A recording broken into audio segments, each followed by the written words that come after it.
সত্য প্রচারে সোচ্চার। পাঁচবিবিতে যথাযোগ্য মর্যাদায় আন্তর্জাতিক নারী দিবস উদযাপন। আজকের পদক্ষেপ আগামীর ন্যায় বিচার, সুরক্ষিত হোক নারী ও কন্যার অধিকার।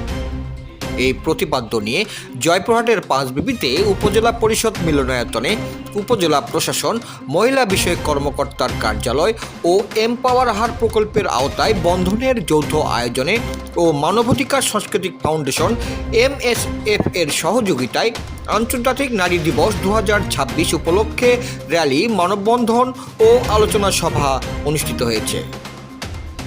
8ই মার্চ রবিবার দুপুরে প্রথমে একটি র্যালি উপজেলা চত্বর প্রদক্ষিণ করে, পরে নির্বাহী কর্মকর্তার সভাকক্ষে এক আলোচনা সভা অনুষ্ঠিত হয়।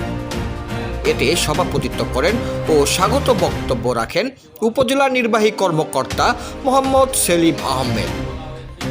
উপজেলা মহিলা বিষয়ক কর্মকর্তা ওবায়দুর রহমানের সঞ্চালনায় আরও উপস্থিত ছিলেন উপজেলা বিএনপির সভাপতি আলহাজ সাইফুল ইসলাম ডালিম, উপজেলা পরিষদের সাবেক চেয়ারম্যান মোস্তাফিজুর রহমান, উপজেলা জামায়াতের আমির ডাক্তার সুজাউল করিম, সেক্রেটারি আবু সুফিয়ান মুক্তার, উপজেলা সিনিয়র মৎস্য কর্মকর্তা মাহমুদা খাতুন, কারিগরি কলেজের অধ্যক্ষ সেলিনা আক্তার, তথ্য সেবা কর্মকর্তা শাহনেওয়াজ ফেরদৌস, নারী উদ্যোক্তা হীরা খাতুন, জেন্ডার ইকুয়ালিটি ফোরামের সভাপতি খালেদা আক্তার বিজলি, সম্পাদক ললিতা রানী, সাংগঠনিক সম্পাদক ইউপি সদস্য পারভিন আক্তার, প্রকল্পের district human rights monitoring officer doctor Sajjatul Bari ও উপজেলা ফ্যাসিলিটেটর বিপ্লব আলী প্রমুখ।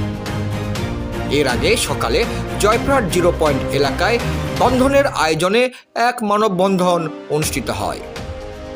জানা যায়, এম্বাসি অব সুইজারল্যান্ড ও গ্লোবাল অ্যাফেয়ার্স কানাডার অর্থায়নে এবং GF কনসাল্টিং গ্রুপের সহায়তায় চলমান নাগরিকতা CEF প্রোগ্রামের অধীন MSF এমপাওয়ার হার প্রকল্পের কার্যক্রম চলছে জয়পুরহাট জেলার পাঁচবিবি উপজেলার 8টি ইউনিয়ন জুড়ে। জয়পুরহাট থেকে জেলা প্রতিনিধি মোহাম্মদ দবিরুল ইসলামের report, DD channel news desk. আমাদের যারা নারী সমাজ রয়েছেন, আমাদের যারা মা বোন রয়েছেন, তাদেরকে শুভেচ্ছা জানাচ্ছি। তাদের অধিকারটা যেন সম অধিকার নিশ্চিত করতে পারি, তাদের যেন প্রাপ্য সম্মান আমরা দিতে পারি, সেইভাবে আমরা যাতে কাজ করতে পারি। আপনারা দোয়া করবেন। আমরা পবিত্র রমজান মাসে আমরা আমাদের মহান আল্লাহ রাব্বুল আলামিনের কাছে দোয়া করব যাতে আমাদের এই আমাদের মা বোনদের সম্মান আমরা রক্ষা করতে পারি। যদি এই যারা অন্যায় অত্যাচার নির্যাতন করতেছে এদের যদি সঠিক আইন প্রয়োগ হতো, আমি নিশ্চিত বিশ্বাস করি নির্যাতন হতো না। এই জন্য ইসলামী বেস্ট, ইসলামের যে নারী নীতির যে আইন রয়েছে, এই আইন যদি প্রয়োগ করা হয়, আমি নিশ্চিত বিশ্বাস করি আর এই দেশে অন্যায় ঘটনা ঘটবে না। এখানে সকল শ্রেণী পেশার মানুষ অংশগ্রহণ করে এবং বক্তব্য প্রদান করে। বক্তব্যে আমাদের যে বিষয়টি উঠে আসে সেটি হলো নারীদের অধিকারের পাশাপাশি তাদের নিরাপত্তার বিষয়টি রাষ্ট্রীয়ভাবে সামাজিকভাবে নিশ্চিত করার জন্য জোরালো দাবি আসে। আমরা উপজেলা প্রশাসনের পক্ষ থেকে আশ্বাস প্রদান করা হয় যে পাঁচবিবি উপজেলাতে নারীদের স্বার্থ সংশ্লিষ্ট বিষয় রক্ষার জন্য প্রশাসন সবসময় অগ্রণী ভূমিকা পালন করে। ধন্যবাদ। বাংলাদেশের নারীরা আমরা বিশ্বাস করি তারা আগের থেকে অনেক বেশি নিজেকে নিরাপদ মনে করবেন, আগের থেকে অনেক বেশি মানবাধিকার সংরক্ষিত হবে, আইনের শাসন প্রতিষ্ঠা হবে এবং একই সঙ্গে নারীরা তাদের সমস্যা নিয়ে সরকারি প্রতিটা দপ্তরে যেতে পারবেন এবং NGO একসঙ্গে তাদের সমস্যা সমাধানে কাজ করবে। এটা আমরা দৃঢ়ভাবে বিশ্বাস করি।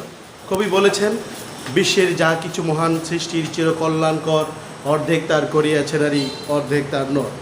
সুতরাং একজন নারীর অনুপস্থিতি একজন ভালো মানুষ ওই নষ্ট হয়ে যাওয়ার সম্ভাবনা রয়েছে।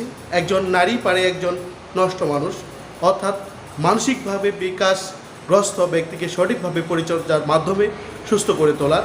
আমরা নারীদেরকে বিভিন্ন সময় বিভিন্ন রূপ লক্ষ্য করে থেকে থাকি, কখনো ভগ্নী, কখনো মা, কখনো স্ত্রী হিসাবে, আমাদের জীবনসঙ্গী হিসেবে। সুতরাং এই নারীদের কখনো অবহেলা করার সুযোগ নেই। ধন্যবাদ আজকে এই অনুষ্ঠানে সবাইকে উপস্থিত হওয়ার জন্য। আমাদের বন্ধনের পক্ষ থেকে সবাইকে ধন্যবাদ এবং মহিলা বিষয় অধিদপ্তর এবং সম্মানিত আমাদের ইয়নো মহাদেরকে অশেষ ধন্যবাদ। আসসালামু আলাইকুম।